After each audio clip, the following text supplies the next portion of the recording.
What's up, everybody? Hope everybody's having a great weekend so far. A lot of stuff going on in the world, and kind of bored today, so I figured let's go over a few things, namely, Iran. What's happening there? What's all this stuff with Greenland that's been talked about so much on the media, and is there any relevance to it? What is it all about? And then the Venezuela raid. We're getting a lot of different reporting from people, the security guard that survived, and a bunch of different stuff. So I was just like, hey, let's get on here. Let's talk about some of this stuff and hash it out a little bit, and just kind of go through what's real, what's not real, and figure it out together, right? I just dropped an article. It's on Substack, and I did a little short thread. It was kind of a last minute thing. I wrote it this morning and kind of polished it up and got it out today. More just because I think a lot of people are confused about the whole Greenland talk. Matt Walsh talked about Greenland the other day and the strategic importance of it, but he even admitted himself. He's like, I'm not an expert on Greenland. I'm not an expert on Greenland by any means as well.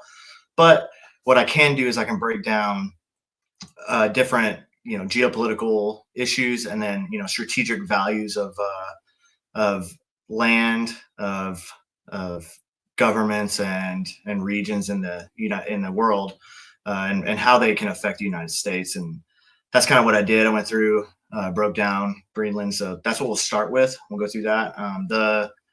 The link to the Substack article is in the thread I just dropped. Actually, let me go ahead and drop this link to this. 1 second, guys.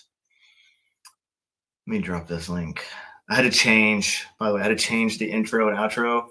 I'm actually working on a new intro outro for these videos. I had a pretty cool one. That had had a green beret and the Yarbrough knife, which there's my Yarbrough knife right there for anybody that's like, this guy's not real. I have one. Got it given to me, and it's signed for, and someone has a hand receipt in the Army for it somewhere, guaranteed. Maybe. It might have been lost. That was in 2012-ish. So, all right, hold on. Let me see this. 1 second. I'm gonna add this link to for this live stream to that thread so that everybody can jump on if they really want to. And here we are. Let's add to the end.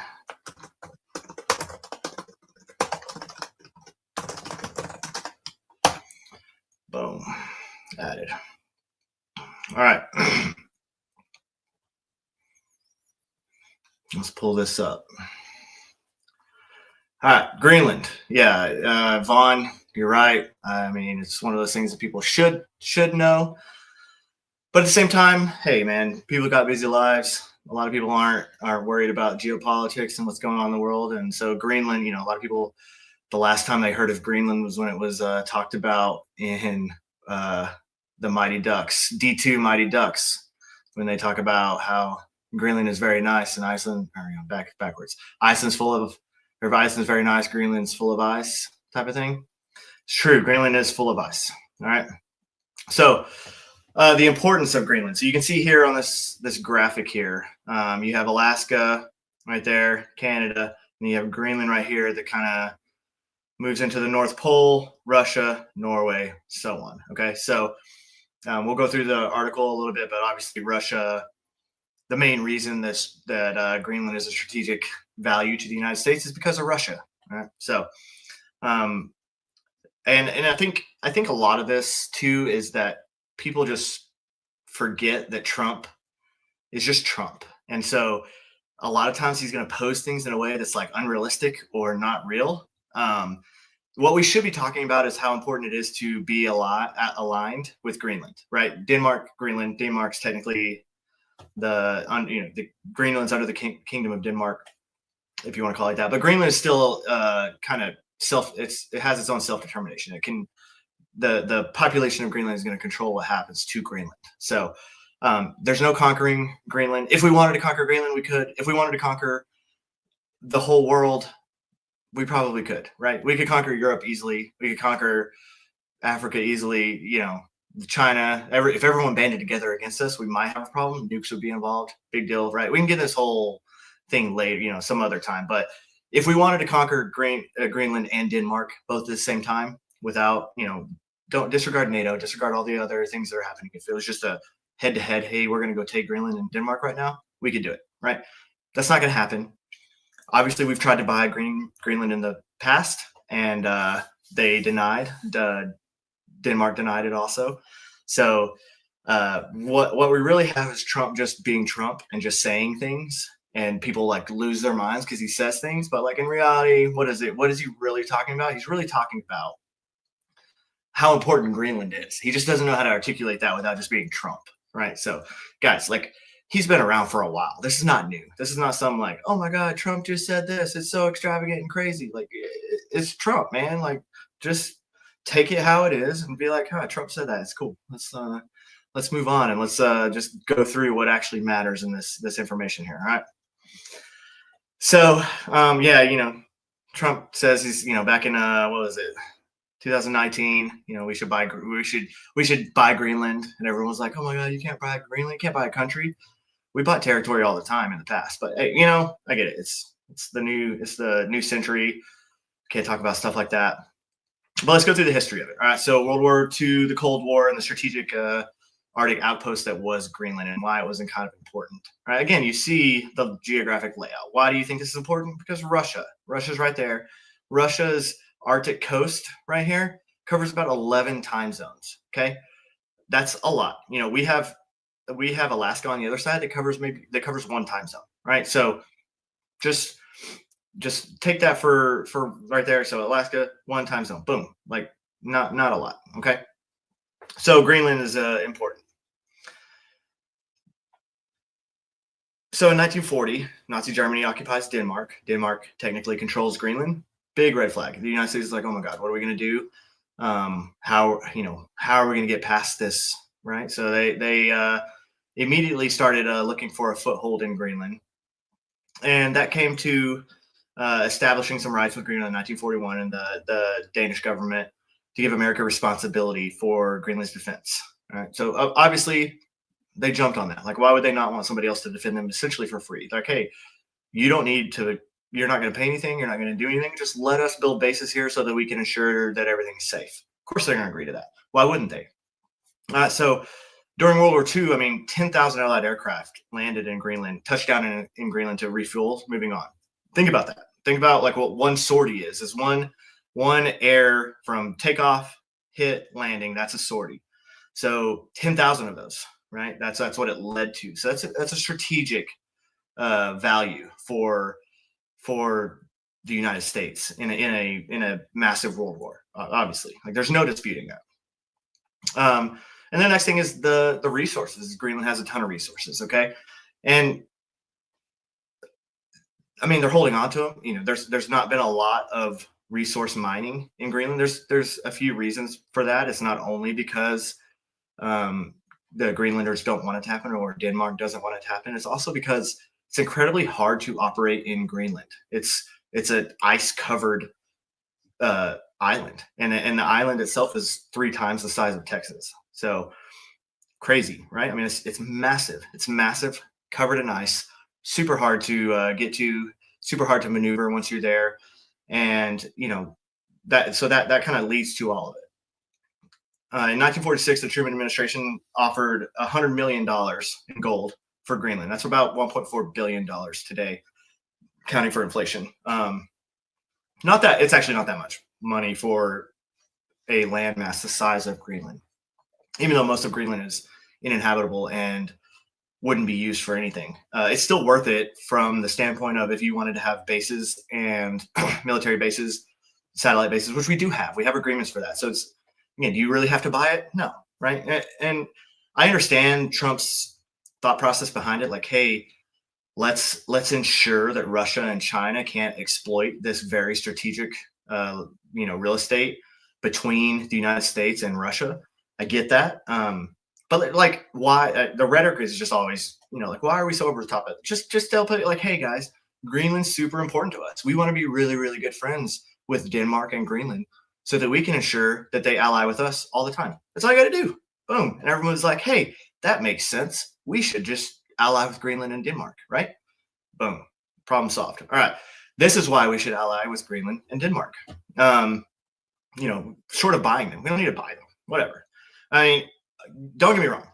I'm gonna monologue. I'm gonna monologue here for a second, just because there's a part of me, again, not all. My camera's doing weird zoomy thingies. Why are you doing that, man? Don't do that. Stay out. Get close. Okay. There's a part of me that is pro conquest and vassal states, right? Doesn't really fit that well in our Constitution. We can argue about it all day long, but the United States is a force for good in the world. It really is. And anybody that argues that it's not is either being disingenuous or is just anti-American.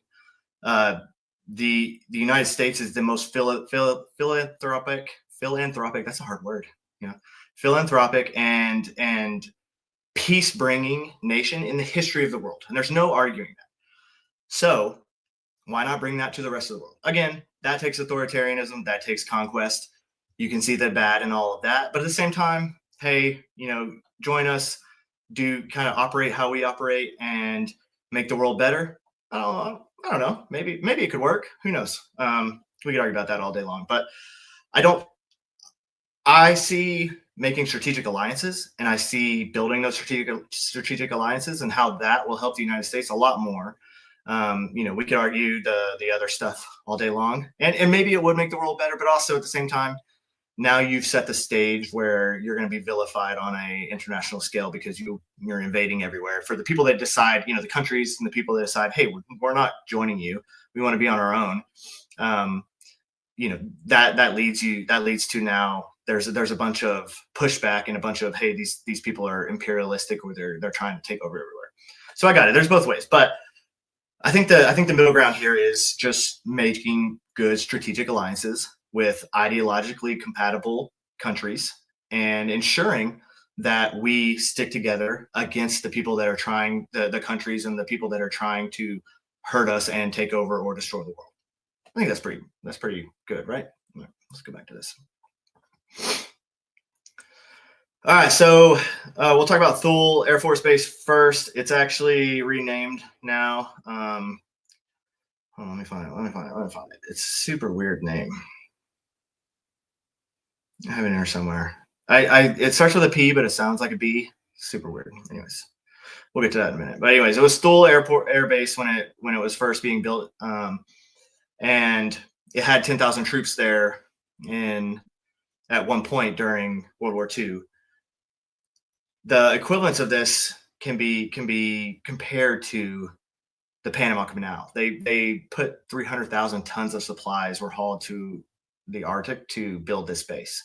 So kind of crazy, right? A big endeavor. And here's a picture right here that you can kind of see of it. It's a lot of snow and ice.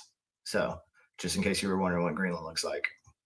There's probably great places in Greenland. I don't actually know about that, but someone from Greenland, there's only like 60,000 people there, but someone from there can tell you.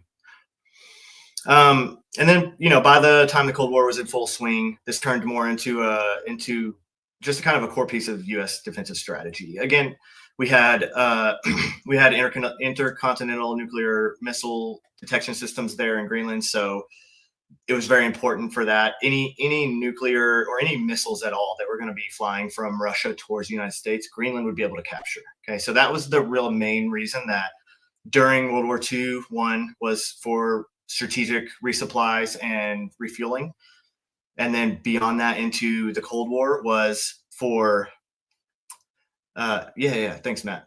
Be a helper and leave a like and subscribe if you haven't, if you're on YouTube, or follow me on X's. And I have this actually going on Rumble too. I've never actually streamed on Rumble before, so we're seeing how that goes, but we'll make it work. All right, back to here it is. It looks like Pitufik, but it's actually Butifik. Someone can correct me.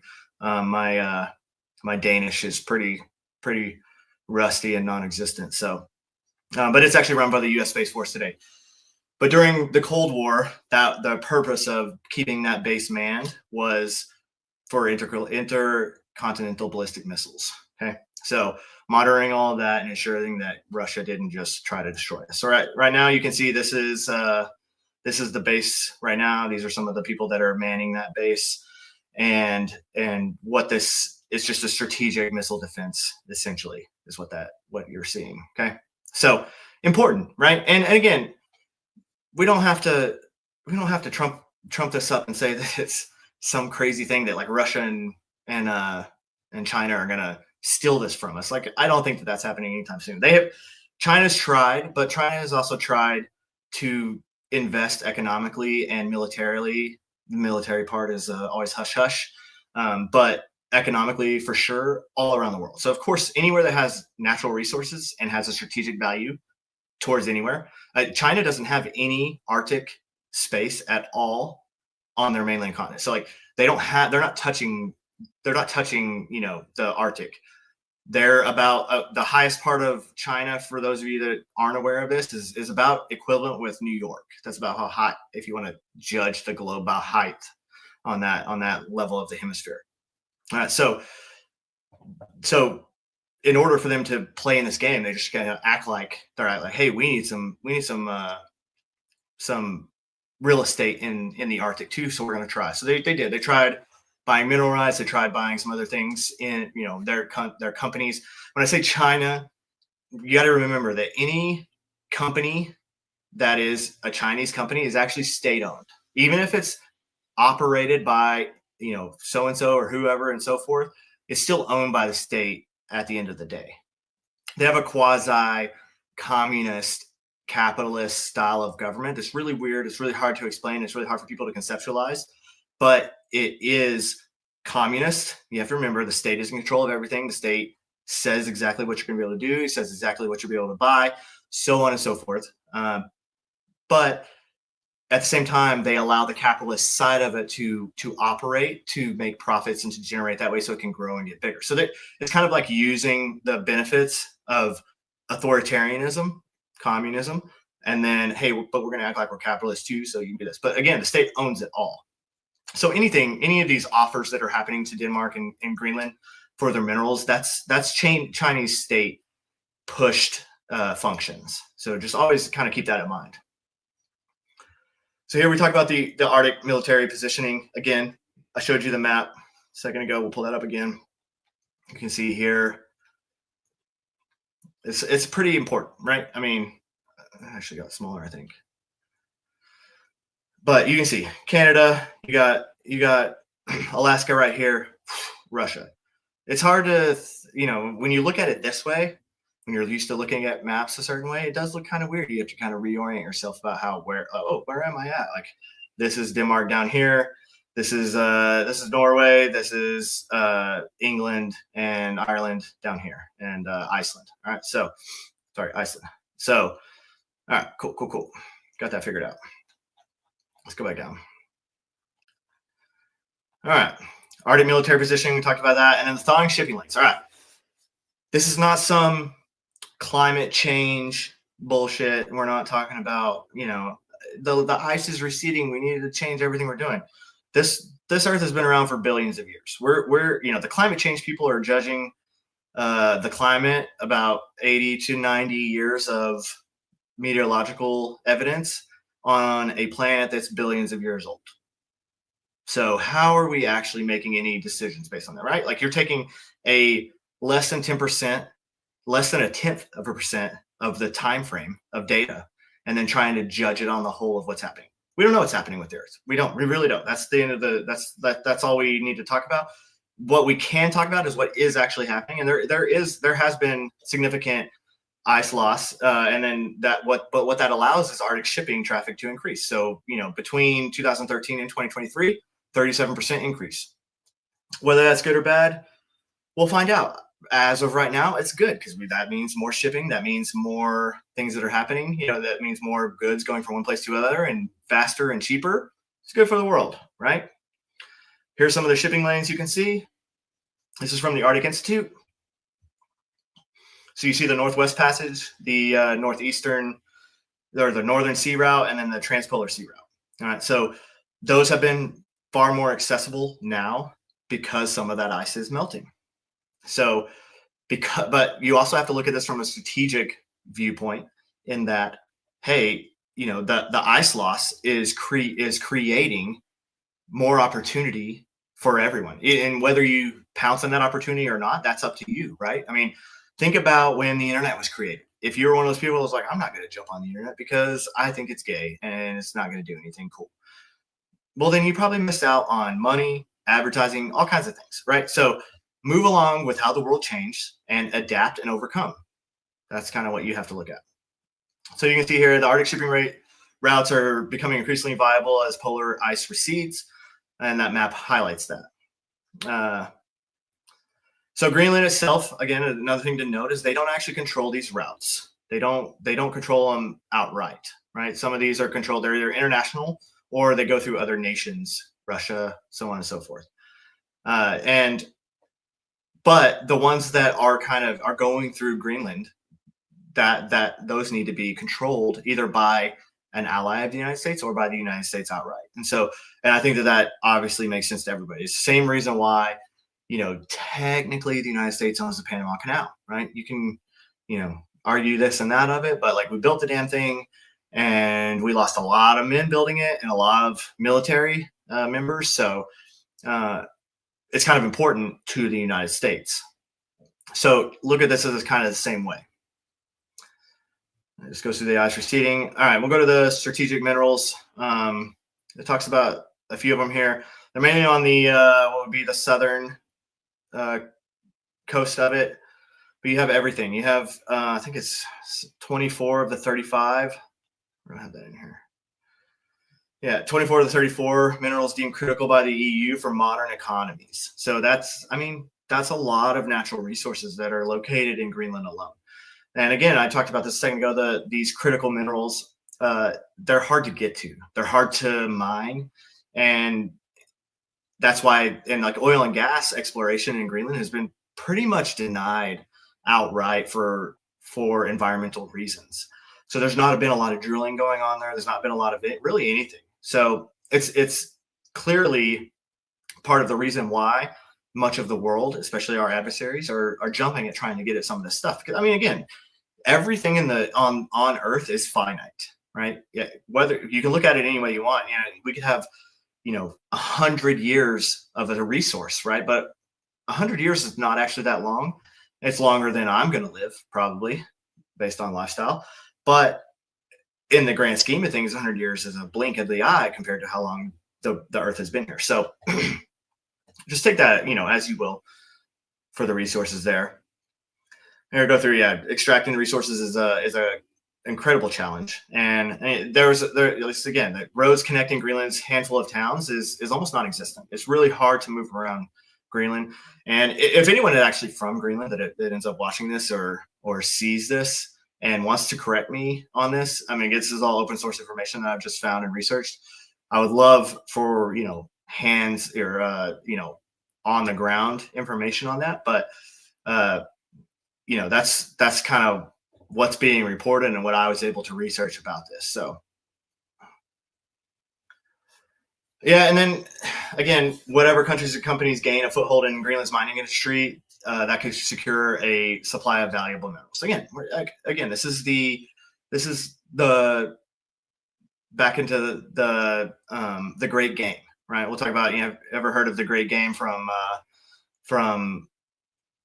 let's see, earlier on, the 19th century term for big power rivalry. This is obviously back then it was spices and it was silk and that kind of things, commodities that were traded in high value industries like back then.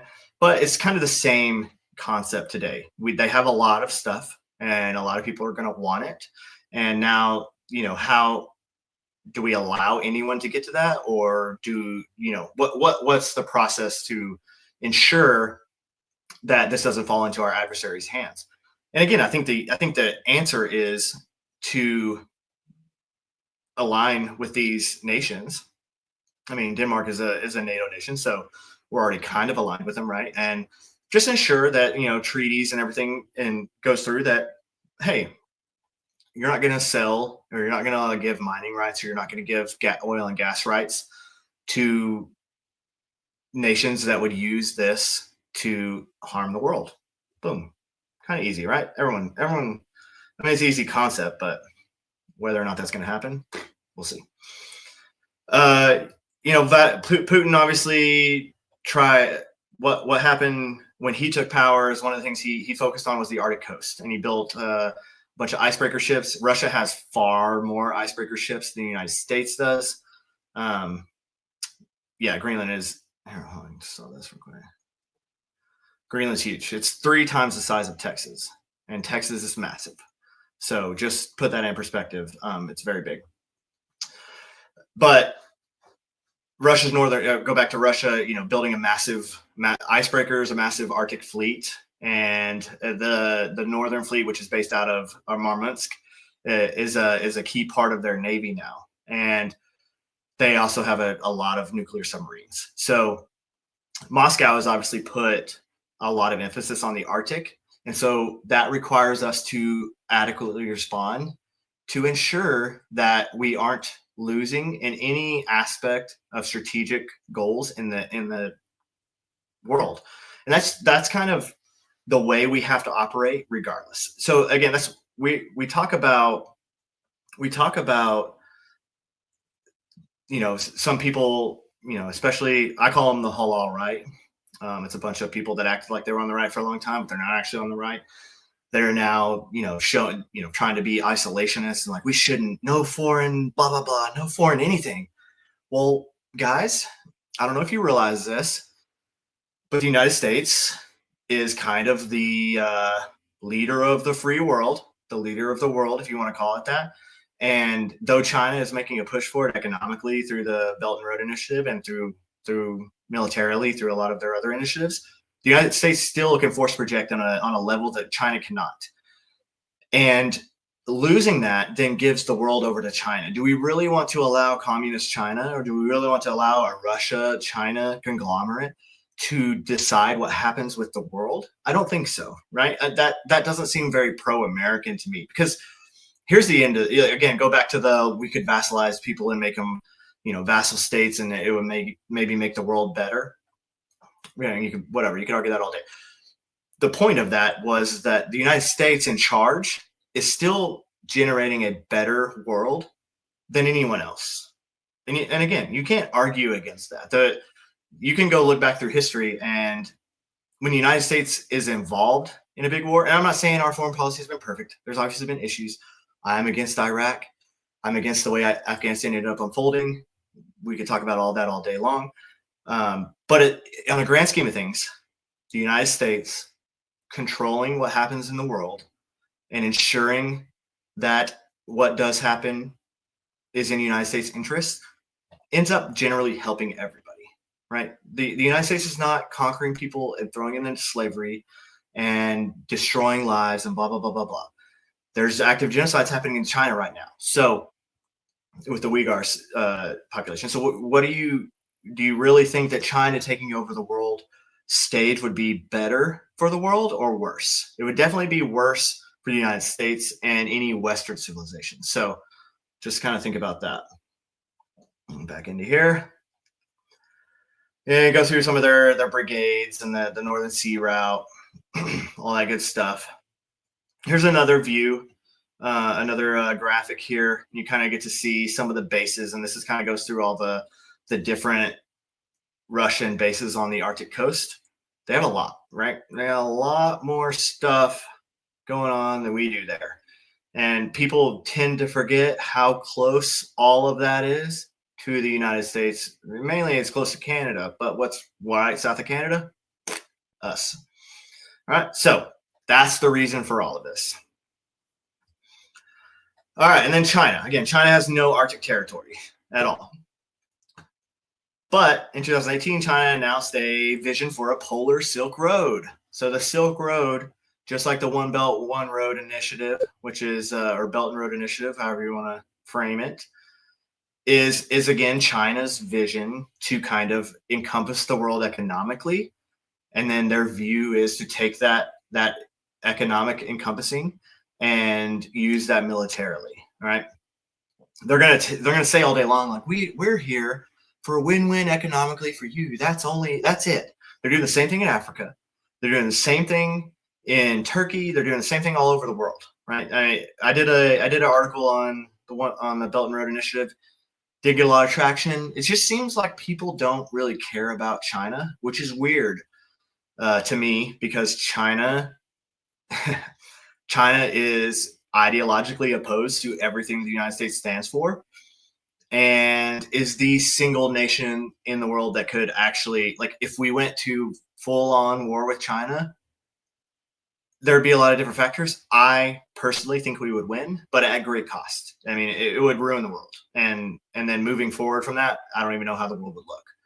So if we don't start combating China better economically, internationally, then we're going to have some issues moving forward. So again, obviously, China wants to get involved in the Arctic because it's a large portion of the world. And they want anything that's strategic to them. They're going to try to take that, and they're going to try to exploit it and use it for their own advantage. So, yep. And then, China tried to quietly set up some satellite ground stations in Greenland for space research, they called it. But again, they build these things like, we're totally just going to use these super high powered telescopes and dishes and all these things. We're just gonna use them just for scientific purposes, guys. We're only here to better the world. Meanwhile, they're actually going to use it for military and economic advantage to move forward on the international scale. That's anybody that thinks otherwise is either dumb or lying to themselves. So, or lying to everybody else, which China's pretty good at. All right, so you got Russia beefing up the Arctic militarization, control over the Northern Sea routes, obviously a problem. China investing in Arctic infrastructure and resources. And then the United States and allies like Canada. Yeah, Canada is still an ally, even though they're crazy and kind of have some issues of their own. But Canadians, this is not the Canadian people. This is just how Canadian people kind of allowed socialists to take over their government.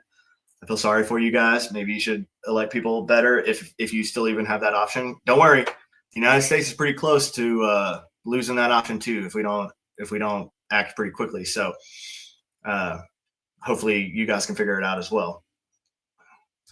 But again, this is all a great power contest. It's Greenland's in the middle. You have the United States, you have Russia, and you have China, all kind of vying for the strategic geological area for everything that's involved with that, and then for the economic and everything, the economic advancement that'll give them by getting the minerals, by getting the gas, and then just by also having that waypoint in between Russia, United States, Canada, so on and so forth. All right. So was the Trump Greenland saga crazy or calculated? So it's calculated, but then Trumpified it and made it into this thing that, like, it didn't have to be. Like, we'll invade Greenland. Like, guys, we're not invading Greenland. Okay, so like, just get that out of your heads. It's a little crazy. Again, they technically are under Denmark, which is a NATO nation. Like, we're not invading another NATO nation. It's a lot of hoopla. This is a classic people overreacting to things that Trump says instead of what Trump does. Trump says some things that are obviously crazy because Trump likes to go off script, and he likes to just he looks at everything as a business person would look at it, not necessarily as a president might look at it. So to him, I think it was more a business deal. Like, this business deal would be great for everybody, and instead of articulating it that way, it came off as like, we need to conquer these guys because blah, and then everyone's like, what? And then you get the lefty outrage, and they're like, Trump's trying to take over the world. Bro, like, calm down, everybody. All right. Oh, yeah, this guy, Danish Prime Minister Mette Frederiksen. I think it's a chick, right? An absurd discussion. It is an absurd discussion because we're already allied with them. So, like, what are we really talking about here? We don't need to buy them, And again, even if we did buy them, Like if we acquired Greenland by, hey, we're going to buy you for this much money, which is insane to think about. It's just like we're like $38 trillion in debt. What are we using to buy them? Just print more money. But you get the idea. It's all silly. What you need to bank on is that Greenland is important. We should definitely be allied with them. Let's move on from there. All right. So you have the strategic real estate mentality, the national security rationale. There you go with all that. And how it's not actually crazy to think we would buy something. I mean, Louisiana Purchase, anybody ring a bell? Stuff like that. Yeah, we've bought land before. This is not something new that's happening. And then, what's going to happen in the future? What's probably going to happen is hopefully we just strengthen our ties with Greenland. We ensure that Russia and China are not allowed to move in and get any of the rare minerals or any of the natural resources. And we hopefully get Greenland to agree to let us assist them in extracting some of those rare minerals and some of those resources to not only their betterment, but to ours as well. So again, we'll see what all happens with that. But if there's any real questions about Greenland, let me come pull these up right now. Let's see what we got here. Yes, mostly just myopic and ignorant. You're right. Most people are. The sad reality of today's world.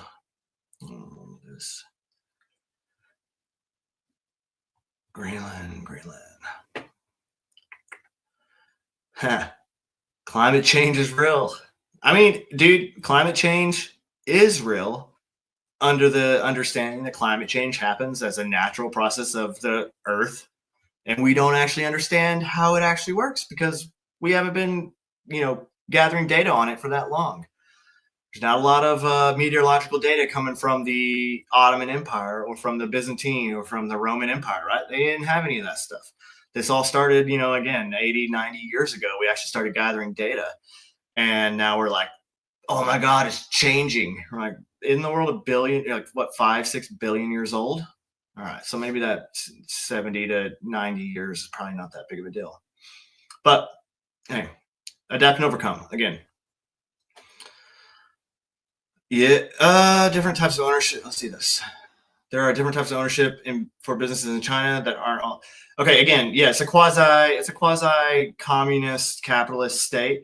But at the end of the day, China can nationalize any business they want. Just like China technically has the biggest navy in the world, if you look at it from a perspective that they can nationalize every single vessel that is owned by any Chinese national anywhere. So they can immediately nationalize every single one of those vessels and use them for wartime purposes if they want to. So I get what you're saying. China isn't hands in saying exactly what's going to happen with every company and everything that happens in China from that level, at the lowest level, perhaps, but they can nationalize it at any moment. They can take control of it if they want. Yes, again, I agree that yes, that is correct. But again, they can also take that. Let's see.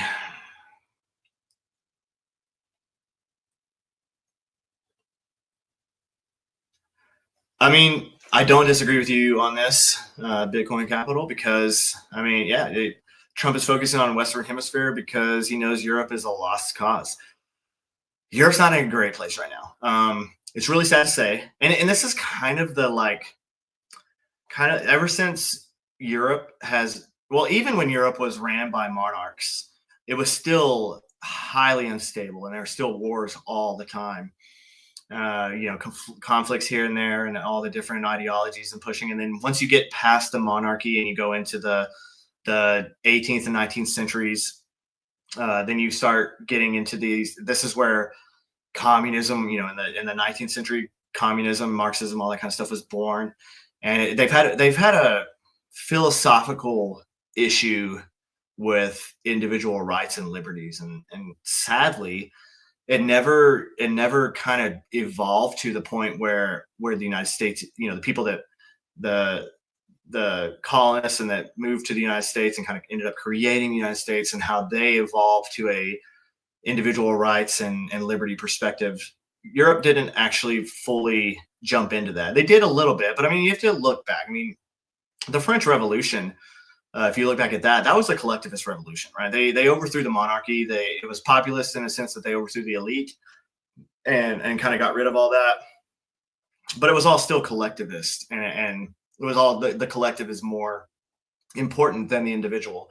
So it's not anywhere in the same realm as what we see in the United States, and that's why it's really hard for Europeans to kind of understand, because it's just never been exposed to a state that recognizes individual rights over everything else, right? And so the United States is still struggling with it today on, why, what's the greater good? What are the blah, blah, blah, blah, blah. At the end of the day, when the greater good outweighs even the individual rights of one person, it's kind of messed up in my view. I believe that when a government can say that this is more important than you, then you're in trouble. So that's why I'm very anti-collectivist, and that's why I'm very pro individual rights over everything. Let's see.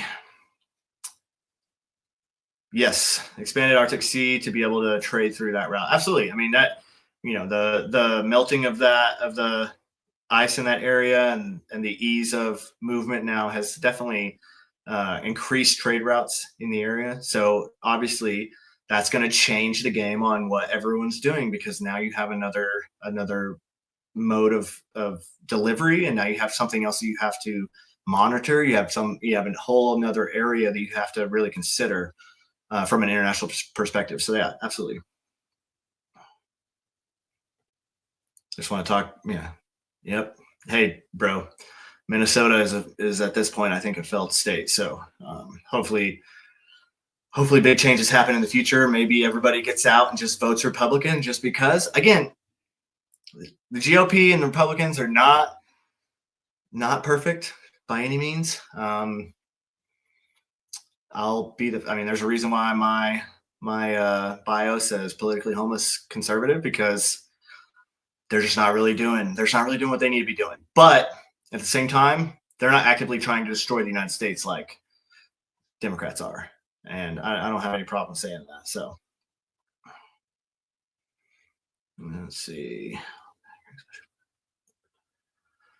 All right, all this is accurate, especially with Russia and China. However, to look like a pariah to the rest of the world to defend the United States, a free world, is counterproductive. And I agree. The rhetoric, Beach, big fan of Beach Hawk there. He's on X, and if you don't follow him, give that guy a follow. Great insight and perspective. And you're right. Again, it's Trump being Trump, and I try to, anytime I see a Trump headline that like Trump said this, I'm like, oh God, like what did he say this time? I agree with certain things that Trump has done, but I also am a realist and can tell you, like, Trump says some things sometimes that you're like, bro, I don't know about any of that. I don't know about it. So, yep. Mind the Chinese subversion of Canada. Yeah, it's happening. I mean, that's again, any of the leftist pushes in Canada, in the United States, in Europe, all of this, the green, red, blue alliance, the red, green, blue alliance that I talked about, we talked about in the live stream yesterday, that's real. And a lot of that is pushed by China, and a lot of that's pushed by Qatar, a lot of that's pushed by Russia. And it's all adversarial to the United States and to, kind of the ethos that the United States was built on. So just always kind of keep that in mind. If it's collectivist in any way, it's kind of against what the founding fathers wanted and intended.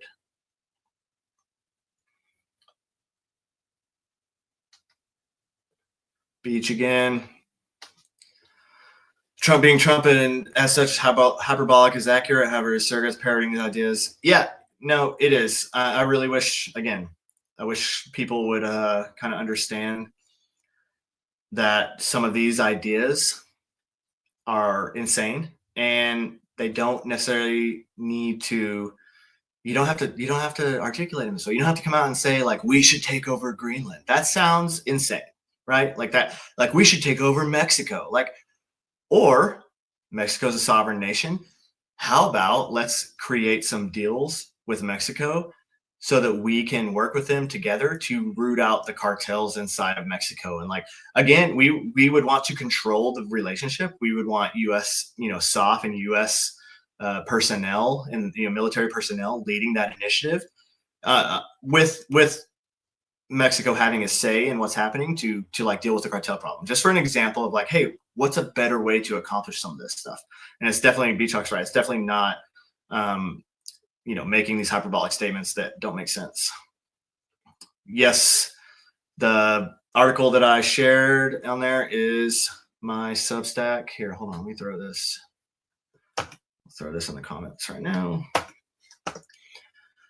All right, so everybody has that. What else we got?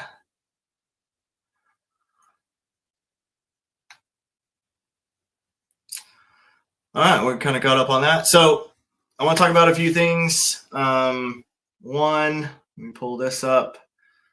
We had this post. All right, so I'll pull this first, and then we'll go back to the. All right, so this is a accounting of what happened in Venezuela from a security guard that supposedly survived the raid on Maduro's compound in Caracas. So if you read through this, it is here's a good part. So these drones appeared and some helicopters appeared, and about 20 soldiers came down. They were very technologically advanced. They're in full kit and they got all their gear, and it's CAG. And again, there are some things CAG has. One, I don't even know about, and two, even if I did know about them, I couldn't tell you about them. So yes, there are going to be some things that they have that no one else has. And you also have to think the drones have been a huge initiative in the United States over the last 5 to 10 years. And I mean, we're talking massive amounts of money, R&D being thrown into this. And it's because not only for the anti-drone aspect of it, because we're watching what's happening in Ukraine, between the Ukraine and Russia war right now. And we know that it's a different type of warfare, not in the sense that, like, again, I've talked about this in the past. The difference in Ukraine and Russian warfare today is literally just drones added in. They're doing trench warfare, which is 20th century European warfare. Dig trenches, don't let the tanks come in, don't let the cut off logistic resupplies and make it harder to gain each inch of ground. Right, and then they added in drones and FPV drones that could blow everybody up and blah, blah, blah, blah, blah. So the dynamics of that battlefield have changed a little bit because of drones, but it's really essentially just now, instead of artillery, I mean, you still have artillery, obviously, but instead of just artillery and just airstrikes, now you have drone strikes added into it, and it just complicates the battlefield a little bit. But it's not anything that's like crazy. Now, but when you're talking about FPV drones, and especially you're talking about the fiber drones where they can't be jammed, they can't be cut off or stopped or anything like that. Now you have to invest in, yes, a war of attrition, actually, absolutely. You have to invest in anti-drone capabilities, and the United States has jumped on that very, very hard. And anybody that's ever been to like SOF Week or SHOT Show or any of those big conventions in the United States, you'll see, I think SHOT Show this year has 188,000 organizations involved in it. So like a massive amount, right? This massive endeavor. And a lot of those are working on robotics, they're working on drones and all these kind of things. So this anti-drone capabilities and all these things, I mean, you have individual operators that have their own drones kind of in their AI guided drones attached to them that are doing certain things for them while they're moving. And there's even HUD heads up displays for them to kind of give them a better view of the battlefield ahead of them. So there's, yes, warfare has advanced a lot, and to a Cuban security guard. And this is the funniest part. Like we see these posts from these people, and they're like, how did U.S. forces overwhelm these renowned Cuban special forces guards? I'm like, if you look at the dudes that were killed that they announced, like most of them are like in their 40s or 50s. Like these are not renowned. They're guards, right? And anybody that knows too, like if you're on guard duty is the worst. You're literally sitting there for hours on end, just looking. And 99% of that time you're on guard duty, nothing absolutely happens. And you're not reacting to anything, nothing happens, and you get to a point where you just kind of drone on and you're just like looking at nothing. So if an attack does happen, you're actually not prepared for that. And the United States is a technologically advanced nation over Cuba and Venezuela together. So there's like, even though they had some Chinese and Russian stuff involved in their air defense, we still can counteract all of that stuff. And you also have to remember, even if China and Russia has some capabilities that could compare to ours or be as effective as the United States, they're not going to give those to Venezuela. They're not going to give that proprietary information, that best thing that they have, to another country. The same way that when we outfit other countries and we sell stuff to other countries, we are not giving them everything that we have. We're not giving them our best information and our like everything that we have. Does that make sense? So when you're looking at these stories, you got to understand, like, you're talking about Cuban guards who probably didn't have a whole lot of other options, and now they're working guard shifts at the palace in Caracas,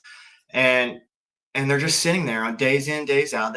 They've most of them been here for years, so on and so forth. Yeah, and when CAG comes in, those dudes are gonna mow everybody down. Like, people don't understand the level of competency and just the sheer amount of tactical advantage that CAG or DevGru has over, and some of our other special mission units don't even have names. They have over everyone else. I mean, this is literally what they do. And, who knows how long they were planning this mission to take Maduro. I mean, they were probably planning, rehearsing. I mean, the 70 to 30 rule is real. You rehearse 70%, and then 30% is your actual, mission. So, that's a lot of rehearsal that they had for this mission. All the intel involved, everything, basically a whole government approach was taken so that CAG could be successful in this mission from a joint perspective. That's everybody. That's CIA. That's every military aspect. That's NRO. That's NSA. Everything that we have at our disposal was put into a package for this mission. And then CAG, DevGru's on the same level as them. So I'm not like, CAG's better than DevGru because I was Army. CAG is better than DevGru, but DevGru is also awesome. DevGru's better in the water, if you want to say that, but CAG can also do maritime missions too. But you take all of that information and you put it behind CAG, they're going to accomplish that mission because that's just exactly what they are there for. And there's a reason why. I mean, CAG holds 1 to 2 selection processes every year. And they get hundreds of people that show up for those, and they maybe select 2 to 5 of those people. Okay. And then of those 2 to 5 people, maybe 1 or 2 of them actually end up making it through the OTC course to actually become an operator. So you're talking about the best of the best of the best. Okay. So people don't understand that. Do you think that some Cuban guards that have been sitting there for months and months and months and months and had never had anything happen before are going to be any match for these CAG operators who've planned a operation for months with the best military intelligence and strategic minds behind the hit? All right, no brainer, right? All right, so let's pull up my response. And this is just the bare bones, basic, jammers, thermal night vision, 9 bangers. Anybody who's ever done any CQB knows what a 9 banger is and how they can be. Some people talk about the LRADs. Do they have the capabilities to have LRADs in the air now? I don't know. That's not something that I'm going to talk about. LRADs, but I highly doubt it. I doubt there was LRADs involved. It was probably more drone focused, but you just have the tactical proficiency of CAG operators coming in and hitting a target with speed and violence of action that really tip the scales of that. I mean, no one's ever, these Cuban guards haven't seen it. When has the Cuban military seen any combat outside of, attacking their own populace in the last 100 years. We facilitated the growth of some of the best warriors in the history of the world over the last 20 years in GWAT. So GWAT, well, you can disagree with it, you can whatever all you want, you can talk about the costs and all this stuff, cool, like that's it. But what it did do is it generated violent and proficient killers who can get the mission done. That's what it did, bar none. So there's no arguing that. And I think that that's an important thing to remember about this. So it wasn't wizardry, and it wasn't anything crazy. There was obviously technological advances that our military has that nobody else has, that were used, that aren't ever going to be displayed, because again, no one's going to know exactly what happened, because that's all classified, because we're not going to tell anybody what actually happened, because we still have other enemies that we're going to end up fighting. So no, like Karen and Chad, sitting on your couch and you're like, I should know every aspect of this operation.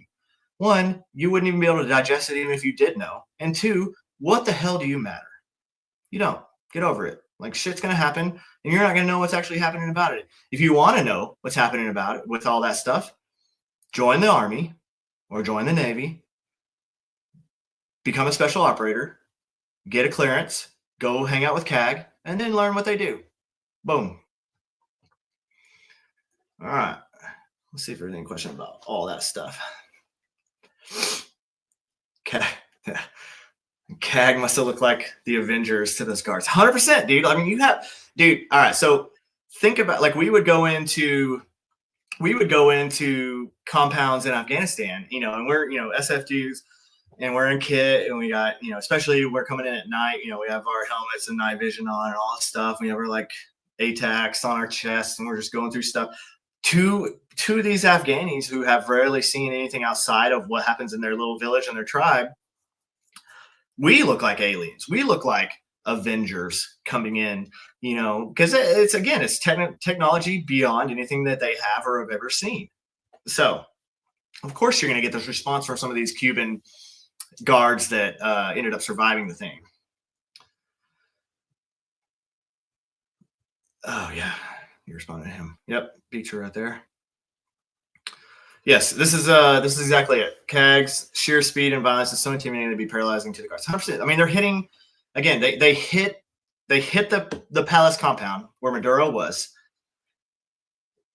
and we're in and out in about an hour. I think it was just slightly over an hour, and they actually woke Maduro up. Like there was no even warning that they were there. They neutralized every single guard on the way into his rooms, into his like structure of rooms, and woke him up out of his bed and was like, hey, you're coming with us. That's why they didn't even need to kill the dude, because he didn't even have a chance to do anything. Not that he obviously, that's why when you go back and you talk about when Osama bin Laden was killed and his body was recovered, and then they just dropped his body into the ocean, was the official story, I guess. I think it's kind of silly, because regardless of what stage Osama bin Laden was in his life, he still had information and valuable information. And, I mean, maybe he had been out of the game long enough where maybe some of his information was stale, but you still have a lot of information. He still would have had key players. So it would have made a lot more sense to go in and not shoot him in the face. This 70-year-old dude that he's already dying. Like, it would have made a lot more sense to go in and like kill all the guards for him, and then take him to use him as a intelligence, to debrief for as long as possible from there. So what really happened? I don't know, man. I don't know. I wasn't on SEAL Team 6 at that time, so I can't tell you what actually happened. Let's see. Airborne mounted LRAD may exist. Genesis 2000. Yeah. Okay. Again, possibility. I don't know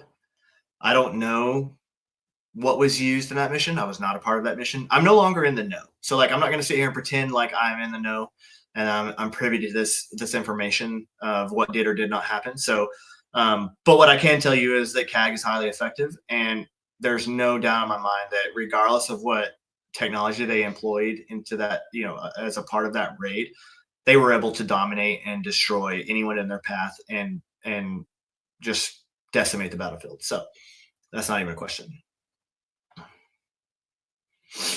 Camp Century. Well, I know as a city under the ice area land is. Yep. Back to. I'll show you. I did that in the write up.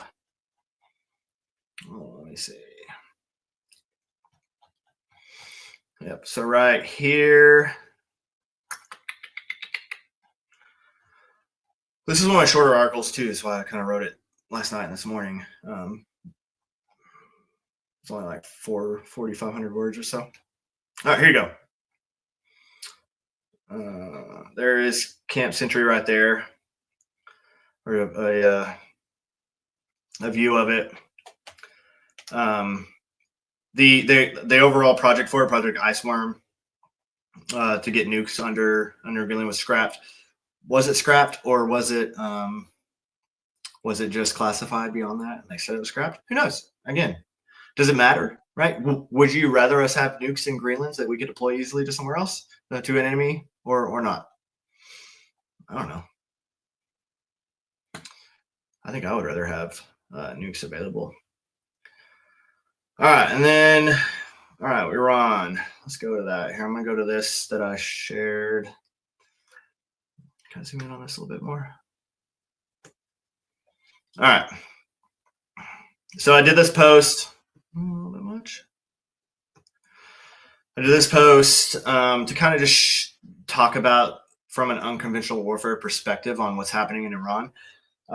There's a lot of different information coming, and some of it is hard to decipher how real and how verifiable it is. Again, there's a blackout still happening, and I think we're on day 12 now. To 12, maybe 12 or 14 of the current revolution. But really, my post here is just to kind of talk about how speed is important in a revolution like this. If you look at this is kind of counter to the 1979 revolution that happened, because this is a different revolution. And I have an article I'm working on, but I'm just waiting on a little bit more information before I put anything out about it. But I did go into the kind of the background of this revolution and how it started. And it is definitely more organic than the 1979 revolution, in that this is Iranian. The citizenry is highly involved. This is a ground up. This is a counter revolution, and it is highly involved with the citizenry. Whereas the revolution in 79 was more cleric and elite based, and then backed by the United States and UK to kind of oust the Shah because they got pissed at him, which is kind of funny because then we just allowed an Islamic, a Sharia law Islamic caliphate to take over essentially. So great job, US. That was super, super awesome of you, which put us in this position we're in now with Iran being the biggest state sponsor of terror in the world, maybe behind China. China's just better at hiding it, I guess. But I kind of just go through that, how important it is for this revolution to move quickly, just because the longer a regime, a dug-in regime, especially an authoritarian and a regime that doesn't really care about the loss of life for its own citizens, the longer that they are dug in and allowed to maintain power, the more the scales tip to them. Eventually, they're going to identify logistical routes. They're going to identify leadership. They're going to identify cells and pockets as they move on, because they're gathering intelligence from everyone they crush and everybody they arrest. I think right now the estimates are around, there's thousands of arrests. Obviously, I think the last thing I looked at was like 3,000 to 4,000 arrests and hundreds of people killed. And what people don't realize is that all of those arrests are being constantly interrogated and debriefed to find out their connections to the underground, to the auxiliary, and to the guerrilla networks that are pushing this revolution. So let's go full UW. All right. Let's just kind of break it down so that you kind of understand what we're working with here. The way a insurgency is going to be successful is by having an underground, an auxiliary, and a guerrilla force. So obviously your guerrilla force is going to be your fighting force. Those are the dudes that are going to be trained. They're going to be doing the kinetic hits. They're going to be doing subversion, all that kind of stuff, or more of the kinetic hits. Then you have the auxiliary. The auxiliary kind of operates in the shadows. Those are your real life people. They have real jobs, and they're going to use those, the access and placement from those real jobs, to assist the underground to subvert and to sabotage, along with the guerrilla forces, so that they can then do kinetic hits from there on and move forward. All right. So that's just in a nutshell how an insurgency is going to actually work. And the longer this goes on, the more chances there are that somebody is captured, and that individual cells or that networks are compromised because of those captures, which is going to give the authoritarian regime, or the entrenched regime, more information, more intelligence, and more capabilities to squash the revolution. So that's why I did this post, was like, hey, I'm 100% behind the Iranian citizenry here, but I really hope that they start moving quickly. They need to take key infrastructure. They definitely need to take any of the IRGC strongholds that they can, so they can use those. And again, think of the IRGC as the SS, if you want to go back to like the Nazi. Again, it's not a direct comparison. They're not exactly the same, right? But just bear with me. Think of the IRGC as the SS, and then you have the Iranian army, which would be kind of like the German army. Not everyone in the German army was like evil like the Gestapo was and wanted to rule everything. The SS would come in and they would lay the law down, and they always had operational control of what was going on. IRGC is kind of the same way, and it's kind of set up the same way. They're the ones that are directly under the Ayatollah, and they're the ones that are going to really push the authoritarian aspect from the Ayatollah, and they're going to move that down. So it's important to overwhelm those infrastructures, and then hopefully they can flip some of these Iranian military units to the revolutionary side to combat the IRGC a little bit there. Because if they don't do that, then they're never going to find a stronghold, and they're not going to be able to push forward. Brute force obviously could work, but think about it, guys. Yes, if you send 1 million people at a compound, you're probably going to end up overwhelming them. But at some point, how many people are you willing to die? How many people are we willing to sacrifice to make that work? Because if it is a highly entrenched compound, if the Ayatollah is completely surrounded with every kind of weapon system you could imagine, including, and then has air support and has everything set up, like they could easily kill 100,000, 200,000 people in a quick time period, dropping bombs, just with machine guns, with artillery, with everything that you have at your disposal.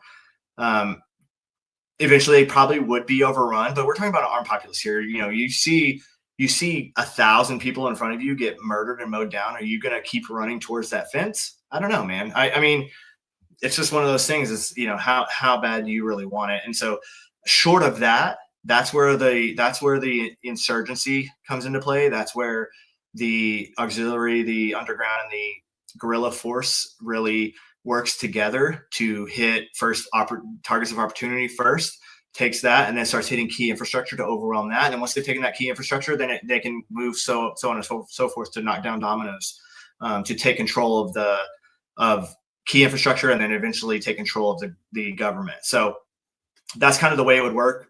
Again, storming the capital is one way to do it, and that works in the African nations all the time. You see that in the coups in Africa, but I don't know how well that would work in an Iranian revolution there. So kind of just a down and dirty there. Again, I don't want to go too into what's happening with Iran, because I just don't know enough to really give you an accurate assessment. Just because there's not again, there is information coming out of Iran. I've seen, certain things here and there. But it's really hard to decipher what is real, what's not. I mean, there's obviously protests going on. There's obviously a lot of things going on, but a protest obviously doesn't necessarily mean that a revolution is going to be successful. Even a really big protest, it doesn't necessarily mean that. I mean, you could send 1 million people at the White House, and with the technology, the infrastructure and everything around the White House, you could kill hundreds of thousands of people easily without, and that would scatter the rest of the crowd. So you know what I'm saying? Technology is great, and it does great things for warfare, but it's also terrifying against the people that don't have that technology on their side. So All right, let's take some questions real quick.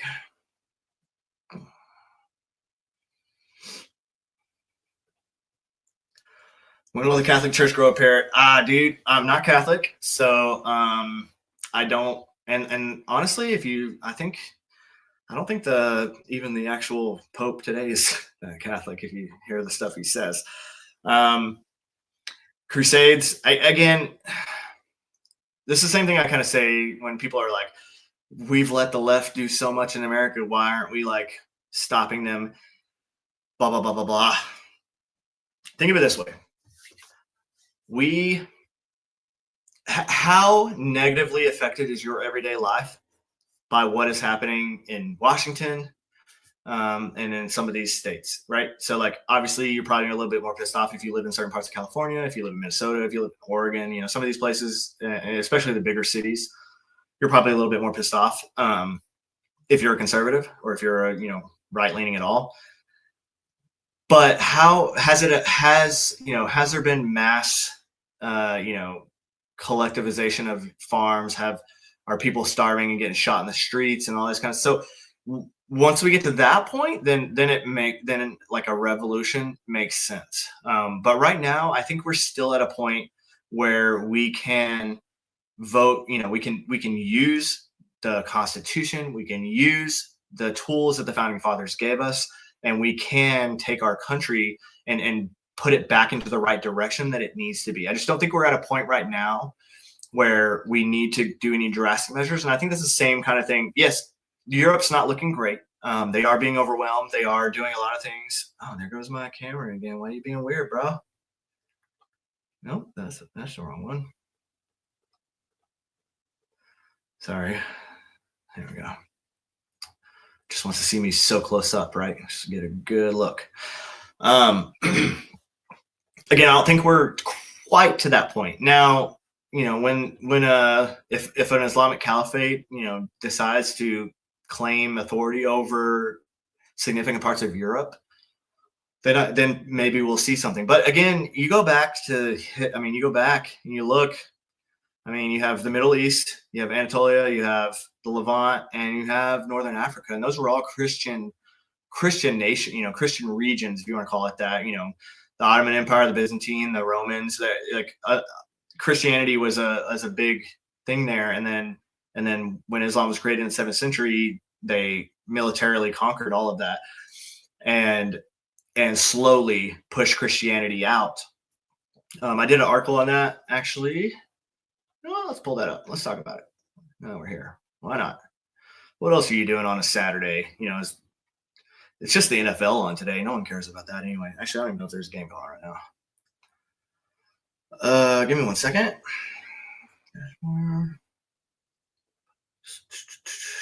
Let's find this. This one's on my Substack as well. Hold on, I got a lot on here. Where is it? Here we go.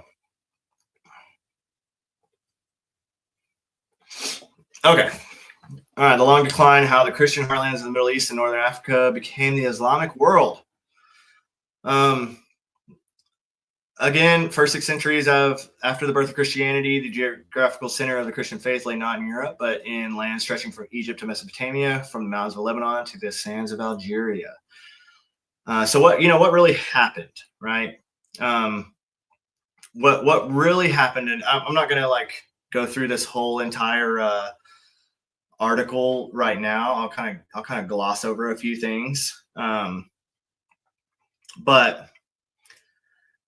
what happened is when the Islamic conquest kind of started, and if you go back and look at it, the course I ran right before I got out of the Army was a irregular warfare planning course from theater level operations. So it was strategic, operational, and tactical, and it was a full theater level planning course.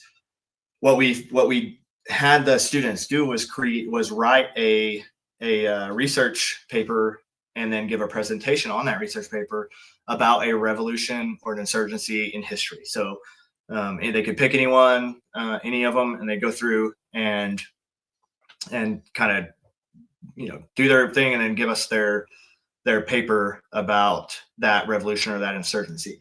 Well, one of the I did a example one on Mao in China and how Mao kind of overtook China, and then we had another one that one of the other instructors gave that was on Muhammad.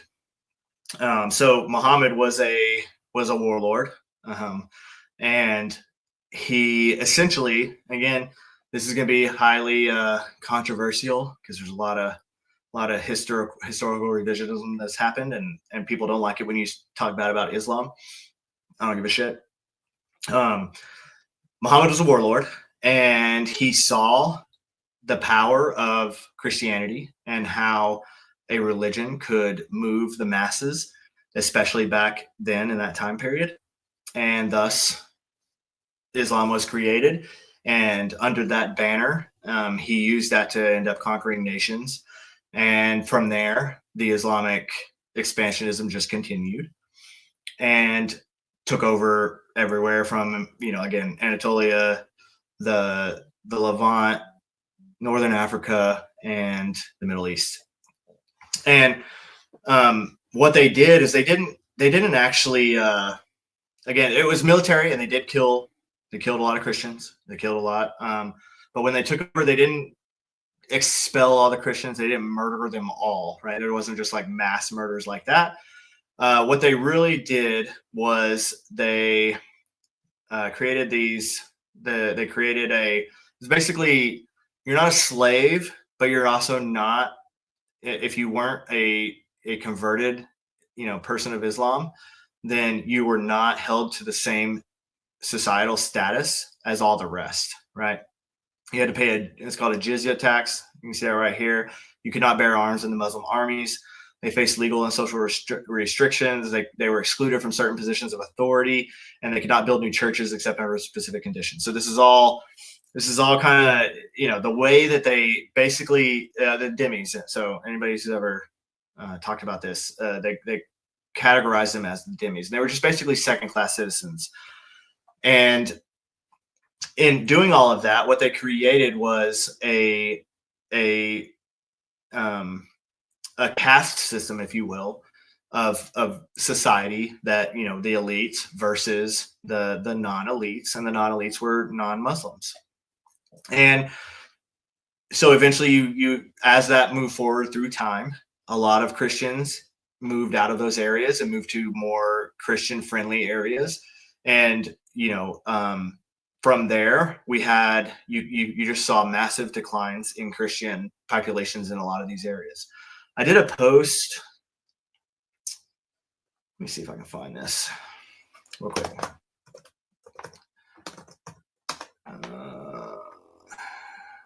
I did a post that kind of went through the Christian populations in that from these areas before the Islamic states took over, and then like present day, and it's actually pretty drastic. Let's see if I can find that. It's pretty bad when you oh, here we go. All right, let's go through this real quick. Let me switch this. All right. Zoom in. All right, the top 10 former Christian nations or regions. Again, some of these nations turned into multiple countries or whatever, modern day style. But so you have Anatolia, which is modern day Turkey. Pre-Islamic Christian population was 11 to 13 million. Christians there 10 to 12 million, so 95% of the population was Christian. The modern population now is about 85 million, and only about 200,000 people are Christians now inside of Turkey, right? So that's went from 95% to 0.2% of the population. So you have a net change of negative 12 million and negative 94%. It's pretty drastic. Egypt, which was primarily Coptic Christians, but their total population pre-Islamic was 6.7 million, and the Christians of that was 5.5 to 6.3 million. So that's 85, 95%. Modern day is 105 million, and Christians are about 10 to 15 million, which is now about 8 to 14% of that population. So you have a loss of majority status, and you have a proportional collapse of despite there was a numeric growth, but the proportional collapse is massive there. In the Levant, so Syria, Lebanon, Palestine, Jordan combined, you have 4.5 to 5.5 million before. 4 to 4.8 million of those were Christians, so 80 to 90%. Modern day is 50 million population, and now you have 1.2 to 1.5 million Christians, which is only 2 to 3% now. So you have a net change of negative 3 to 3.5 million, or negative 80%. Mesopotamia, which is modern Iraq, pre-Islamic population 2.3 million Christians. You see the trend here, 60 to 70% population, now 0.4%, 45 million, 150,000, 200,000. So you have a net change of negative 65. Libya, Tunisia, Algeria, Morocco, 70 to 90%. We got 0.2 to 0.3% now today. Persia, modern Iran, you had 1 to 2 million, which was about 15 to 25%. And now you have about 0.3%, so 250 to 300,000. And Albania, Azerbaijan, or Dagestan, I think that's how you pronounce that. You had about 700 to 900,000, about 70 to 90% of the population. Now you have 0.4%, 40 to 60,000. And then Saudi Arabia, Yemen, 1 to 1.5 million Christians, 30 to 40%. Now you have 2% of the population. Eastern Libya, 500,000, 400, 80% of the population. Now you have 0.5 to 1% maybe.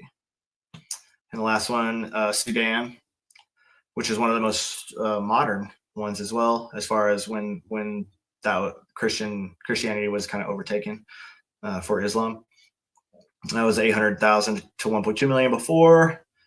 So 70 to 90%. And so you don't have a huge drop. You actually have a little increase there. But again, the percentage overall, the population is 2 to 3%. So you can see pretty drastic. Again, the way that they accomplished this was by, why do you keep doing this? The way that they accomplished this was just by kind of a gradual state. Again, hey, if you live here and you're a Christian, it's going to be a lot harder for you to get a foot up in the world, or a leg up in the world, whatever the idiom is for it, because this is now an Islamic run state, and you no longer have the same rights or abilities as an actual Muslim does. All right. So that article is on my Substack as well. If you want to give that one a read, that one is, I'm pretty sure it's all free. Let me make sure that one's free, so that you can jump into it if it is without issue. Yep, that one's free for sure. All right. Let's go some questions. Yeah, Muhammad did. Beach coming in hot. Yes, Muhammad married children. Aisha, I believe, was 6 when he married her, and then 9 when he consummated the marriage. This is all documented in the Quran, so this is not something that we just made up. It's not we didn't just like add in something to Wikipedia and we're like, this is like real life. So kind of crazy stuff there, but all right, guys. Well, that's kind of the breakdown for today. Thank y'all for hanging out with me for a little bit this afternoon.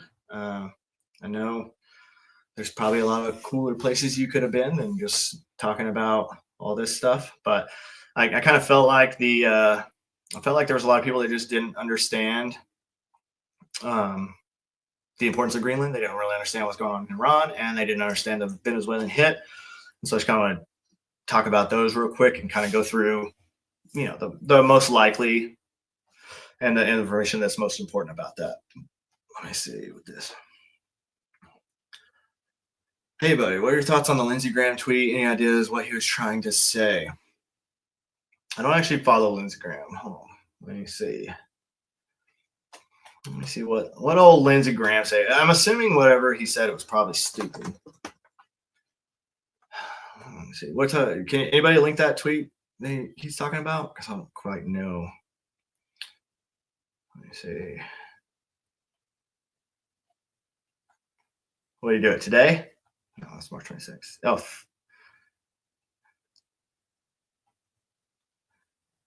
you talking about the Obama one he just did, or are you talking about something a little farther back, 3 hours?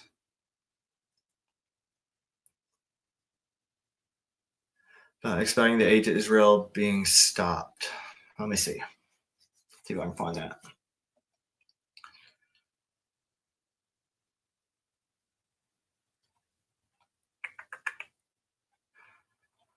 He posted a bunch of stupid shit, so it wouldn't surprise me.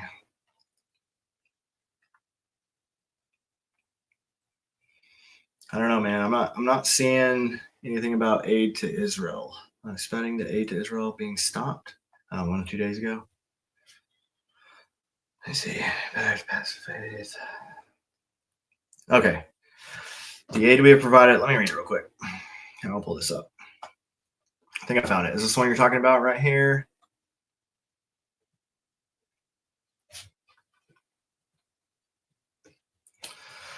The aid we provided to Israel has been a great investment, keeping the IDF strong, sharing technology, and making the military more capable to the benefit of the United States. Apparently, there's a desire by Israel to change that dynamic because they have a roaring economy. Blah, blah, blah, blah, blah. We have no better island than Israel. The futures. Yeah. So what I think that comes down to, and I've talked to some Israelis about this as well, and this is not necessarily about. I'll link this up so people can read it. This is not like about us abandoning Israel, and it's not about Israel moving away from us. I think what it is Israel, both Israel and people, especially in the GOP, are realizing that there's a lot of questions on why we're giving Israel money, why we're doing this and that. And I did a whole article on the ROI for Israel, so I'm not really concerned about it. But it's still one of those things that if we're going to stop foreign money, I mean, at the end of the day, we give Egypt and we give Jordan $1 billion a year for no reason and no return at all. And the Israel $3.8 billion that we give, 75% of that comes back to us, to our military, to the military industry in the United States, and then we get a 3 to 10x return on the investment on that. But regardless of that, I think what the idea here is that Israel, one, doesn't want to have the United States controlling as much as we control because of these aid packages. Because obviously, anytime you sign an aid package with the United States, we're going to lead the aid package, and we're going to kind of determine what can happen and this and that. So it gives us a lot of power over. And so I think Israel's okay with moving away from that so that they can be a little more autonomous on their own, which I'm not against. I've been from the start. I've been a proponent of no foreign aid to anybody. I mean, let's make strategic alliances with countries that are ideologically comparable to us and that have the same goals as we have in the present. Short-term deals, short-term alliances. Like, hey, let's for right now, we are on the same page on this. Let's align and let's make this work and do this and make it beneficial to both nations. So I don't hate this, and I don't necessarily think that it does anything negative for us or for Israel. And if they moved, if they didn't want to do an aid package anymore, and they wanted to just do a more an economical and a strategic alliance, trade deals and stuff like that, I think that's perfectly acceptable. So here, electric drones for this. Bribes Israel. So you're talking about Egypt and Jordan? Partly, yeah, partly. There's obviously a lot more that goes into it than just that. Everyone loves to focus on Israel just because it's just one of those things that a lot of people love to talk about all the time. Egypt probably has more to do with the Suez Canal, I would think, than actually Israel. And then Jordan. I mean, Jordan, I can see it both ways. We actually have a pretty good relationship with the King of Jordan. He actually came and he's been to Fort Bragg and done some training with SF dudes. So I don't know all the ins and outs, and I haven't really researched in depth into all of those deals, but I've researched them enough to know that we don't get a big return on them like we do from Israel and from intelligence, economic, military, and then from an R&D and battlefield testing capabilities, the perspective. We get all that from Israel. We don't really get that from anyone else in the Middle East that we have deals with. But I'm sure, I mean, a lot of it is like, hey, we're aligned with Israel. We're gonna be aligned with you. We're gonna pay you this money so that you don't mess with our alliances. It's just kind of it's like a thing. So yeah, I mean, I can absolutely see that.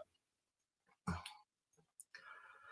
think it's less about Israel feeling handcuffed by US aid. Israel is aware of pushback on the aid here, and the US wants to win. Yeah, I think that is a valid concern of Israel. They're a tiny nation. They're constantly getting attacked all the time by a lot of different people, and now they're getting a bunch of scrutiny from a bunch of idiots in the United States that have never left the United States or seen anything or done anything beyond get on a fucking podcast and tell everybody their stupid thoughts about stuff. So, I don't, I could see the like, hey, do they really need that $3.8 billion? No, I mean, $3.8 billion, that's 0.056% of our federal budget, or our annual federal budget. It's not even 0.1%. And Israel is a fairly wealthy nation, and they have a great economy. They're pretty well on their own. So it's not going to hurt us. It's not going to hurt them. And if it shuts everybody up and now we're just economic and strategic alliances, then why wouldn't we do that? Why wouldn't we make that deal so that everybody can just shut up about it? That alone is a win right there. So kind of agree with that.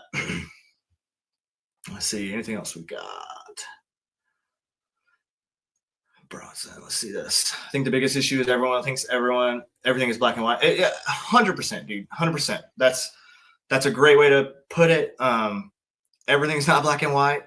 There are intricacies involved in everything that happens, especially in the Middle East. Anybody that's any GWAT people that have ever been over there and ever dealt with, different leaders, military, political, whatever, from either the Middle East, from African nations, all these things. There's so many intricacies involved in every little thing that it's like, to sit here and say that it's one thing that does this or one thing that it's just not accurate, and it's not based in reality. So, Bronson, you're 100% right. There's a lot going on, and what I try to remind everybody is that we do have strategic alliances with people. That does not mean that we agree with every single thing that they do. I think the Israeli government's a little too far left, and I think that the Israeli government, I think Netanyahu's done some things that are questionable. But then again, I think that Trump has done some things that are questionable. So, like, what are we talking about here? I hate America now. Let's be done with it. Like, what? No. Okay. Let's talk about this realistically. Israel is an ally, and would you as a Christian rather the Holy Land, rather Jerusalem, and Christ's birthplace be held by Muslims or by Jewish people? Which ones are more ideologically comparable to us? Answer that question, right? And that's what it comes down to. I think that at the end of the day, they're the sole democracy in the Middle East. They're the sole non-Islamic run state in the Middle East. And I think that it's important to understand that, like, this alliance is good for both of us. And this is another thing people don't understand. All right, so look at it from a great power perspective. I'm going to get rid of this. Okay, so from a great powers perspective, all right, you have the United States, you have Russia, you have China, which are the big main three, right? And then you have, on the United States side, essentially you have NATO, you have Israel, you have Australia, Japan. So you have your NATO Five Eyes, Israel. China has the One Belt One Road Initiative, which has taken over a lot of Africa. They have most of Asia, and their main combatant is India. So India is kind of like stands alone. We've tried to make some inroads with India. It's a hard place to make things happen. I could do a whole podcast on India, but we'll kind of just leave it how it is right now. And then you have Russia. You have Russia, Iran, and which was Venezuela and Cuba, that were kind of all on the same side. You have this great power struggle between all of those. You have really the U.S., NATO, Five Eyes, and Israel. And then you have China, Russia, Iran, some of the Middle East, and a few nations in South America, especially now that they've taken away Venezuela. We've taken away Venezuela off the table. That's the great power struggle that we have right now.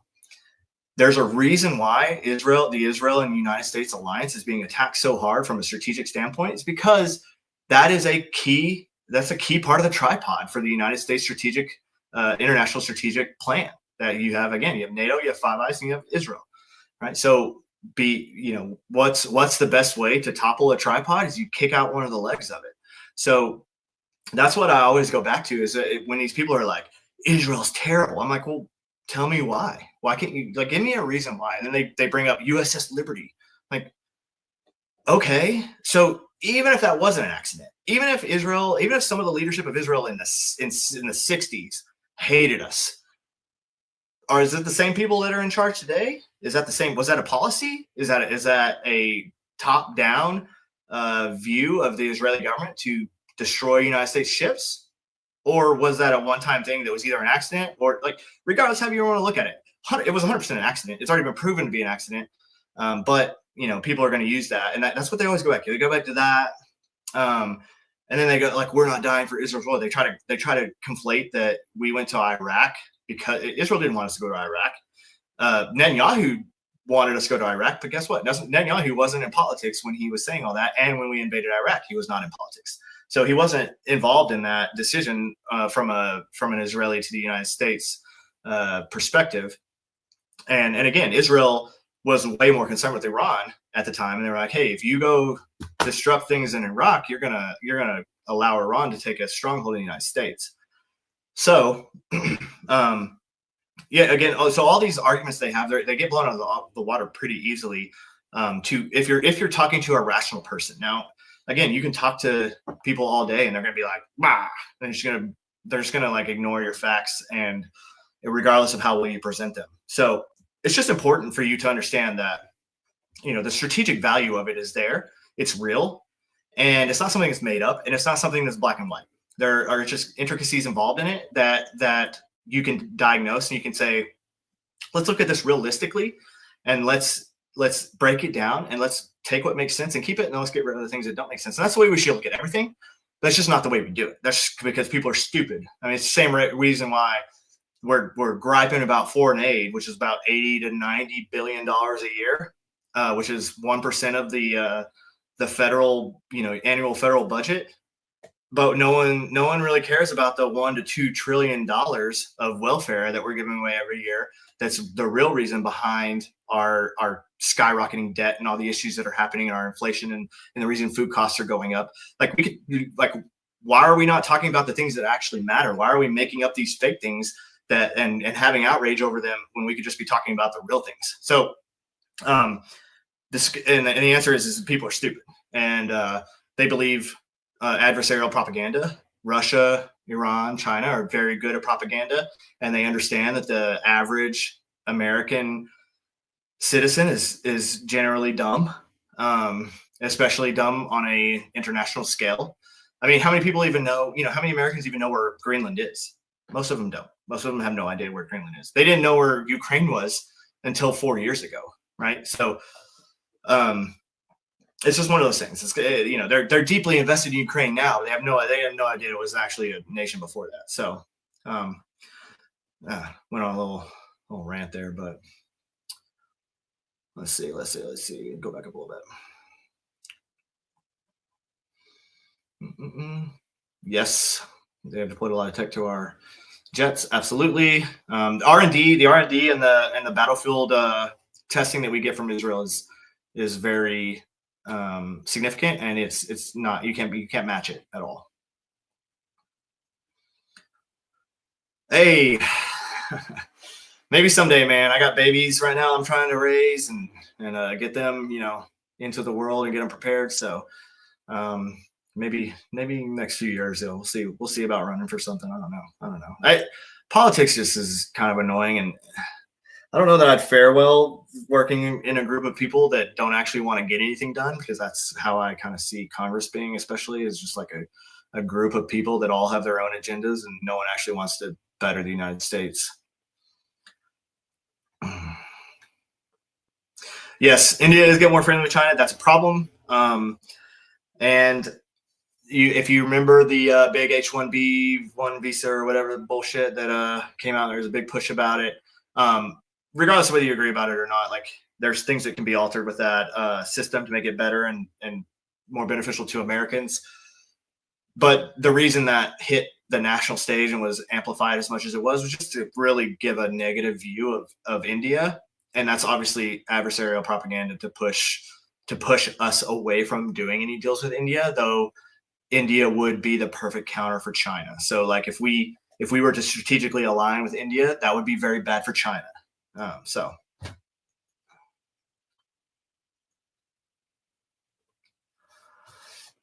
dudes, low IQ conspiracies have people believing Stalin was Jewish and the Jews. Yeah, it's insane. It's insane. So the Bolsheviks were 5 to 10% at the most of their leadership was Jewish, if that. The other thing, regardless of all these, this is the thing. Like, don't even get into this level of argument with these people because it's idiotic. Jewish people are not monolithic. Just like Christians are not monolithic. Not every Christian is going to agree on every single thing. Guess what? Not every Jewish person is going to agree on every single thing. Soros, I'm pretty sure, doesn't agree. Is not very pro-American. You're going to find some other Jewish people that are not pro-American, but you're going to find a lot of Jewish people that are. So why are we conflating them all into this one group of people around the West? Like, hey, these 15 million people that exist today, they all believe the same exact thing. They're terrible. Like, what? So, I mean, and Stalin wasn't Jewish. Stalin was from Georgia. That's insane that people are thinking that Stalin is Jewish. Now, you could make an argument that ethnically Karl Marx was a Jew because his mother was Jewish, or one of them. But his father switched to Lutheranism, right? Calvinism, Lutheranism, one of the two, dude. When he was very, very young, and then from then on, they were atheists, right? And Karl Marx was a staunch atheist from any point where he was able to create his own thoughts. So, I mean, it wasn't like he had no affinity for Jewish people or Judaism in any way, but they'll just be like, oh, he had a little bit of Jew in him, so he's terrible.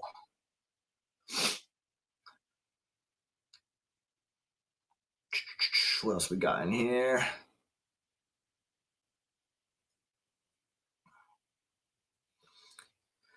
This is about BB. Yeah, he was actually he did make some arguments of going into Iraq for Iraq, and they always clip those. They always clip that out and out of context to make it seem like he wanted us to really, really go in there. But again, he wasn't in government at the time, and yeah, you're right. The decision to invade Iraq was already done by then, and it had nothing to do with what Israel wanted or anything like that. So absolutely. For $3 billion a year, it feels like we have secondary military that fights all the bullshit in the Middle East. Would you agree? 100%. That again, that's you don't have to like. All right, now I got to pull this up so I can show y'all. I can show y'all the real. So I did an article on the ROI from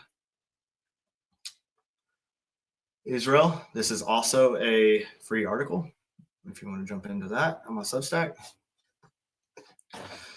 All right, $3.8 billion question. What do we get back? Here, and I'll show you this part right here. So General Alexander Haig once estimated that if Israel did not exist, America might need to invest 15 to 20 billion annually to secure its interest in the region, including the cost of deploying real aircraft carrier groups and divisions of U.S. troops manning bases, right? All right, so that's one of the things that people always love to disregard is that we have military bases in the UK, we have military bases in Germany, South Korea, Japan, all over Turkey, all over the world. And those bases we not only pay for outright, we pay for them to be built. We also pay rent on those bases to those countries. We pay Germany rent for every base we have in Germany. And it's not a little bit of money. We can look it up. Maybe I'll do an article on all that, but it's a lot of money. We pay them to use that, and then we man them with our own soldiers. Like, this is another thing people don't realize. We did a mission in the UK testing base security on the Royal Air Force bases, and everyone thinks that the Royal Air Force bases in the UK are manned and run by UK forces. They are not. They are manned and run by U.S. forces, namely U.S. Air Force, like Lakenheath and some of the other bases there. They're all U.S. ran. They all are manned by U.S. forces. There's liaisons from the U.K. there, but it's all of our stuff, and we're paying them. We're paying them to maintain. We're paying them rent, and we're paying for our service members to be on the ground there for all of that. People don't realize that. So if we didn't have Israel, we would have to do that. If we didn't have the agreements we have with Israel, we would have to do that in Israel, or we'd have to do that in somewhere else. Qatar is one of those weird outliers in that Qatar really wanted us to have a base there, which is like kind of weird. So they paid for it all, and they're kind of paying for the R&D and development of all that kind of stuff, because they have so much money that they don't know anything. They don't know what to do with it all. I mean, you're talking about a country the size of Delaware that has one of the, I think it's third biggest per capita GDP in the world, in a tiny little country. So yeah, it's one of those things you have to, you look at the intricacies of it, and is it a good deal? Is it a bad deal? Israel and our alliance with them and what we do with them is absolutely a good deal for the United States. There's no way to say anything otherwise. Yep. The Bolsheviks had 23,000 members, less than 1,000 were Jews. Yep. I mean, again, when it comes to that argument, again, just blow it out of the water and be like, okay, that's your argument. How many Jewish people, what's the percentage of the Jewish people, of ethnic Jews? Let's say that, not even Judaism. What's the percentage of ethnic Jews that are monolithic and that all have the same goals and views in the world? Boom. In the argument right there.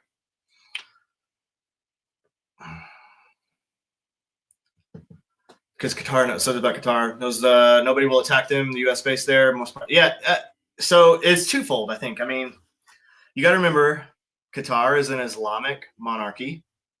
You're talking about 300,000 actual Qatari nationals, born, live citizens that live there, and then the rest of their 3 million population is all slave, indentured servants, slave labor that they brought in from foreign nations.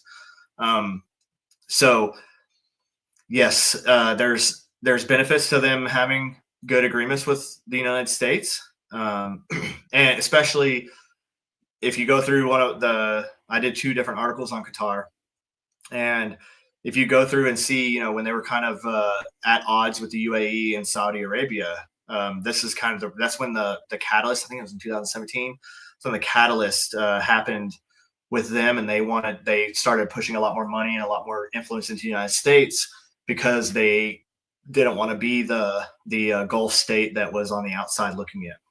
So Qatar facility discussions that we have a hard time getting to. So that's one of the things they do for us, right?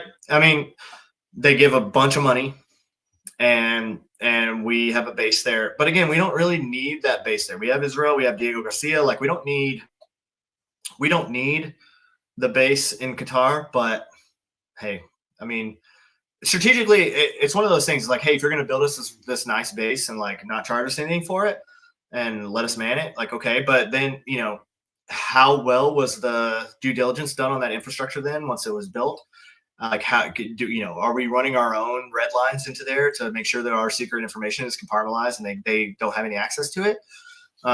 It's one of those things that's kind of weird for anybody that was in Afghanistan that ever used the Centrix system.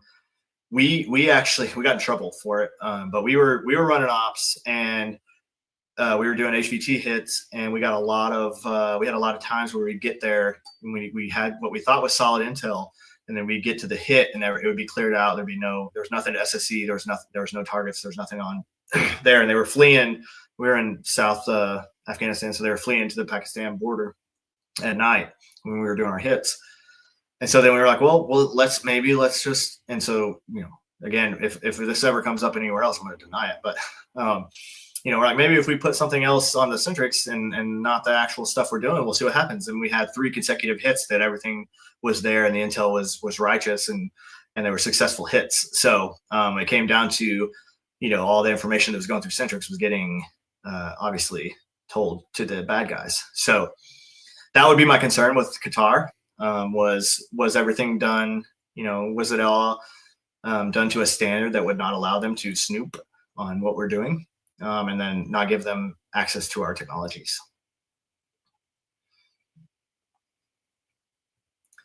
I agree with that. I don't. Again, I'm not against strategic alliances with people, with other nations. What I am worried about is alliances that alliances that are not as beneficial or are being used to garner influence and to gain other things out of the United States. So that's just what I'm.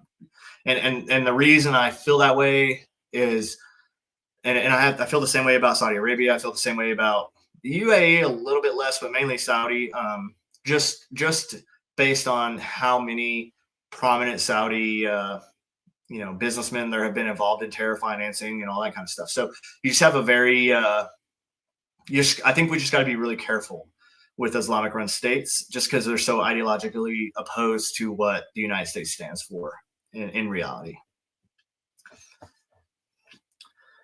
CJ Stuff ran separate digital systems. We also have internet.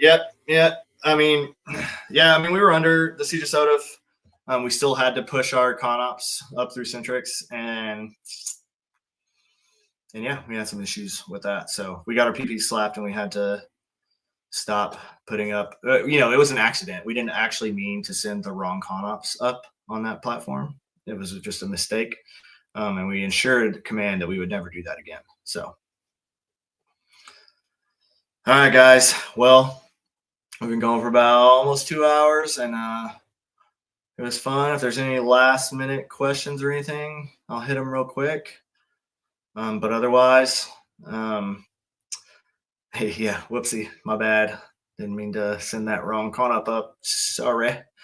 I hope you learned a little bit about some things. Again, I'm not the arbiter of truth on all of this. I highly encourage you, if you look into my articles or anything that I posted, and do your own research on it, and make sure you formulate your own opinion based on the facts that you can come up with and you can verify on your own. So thank you all, and hope everybody has a good night. See ya.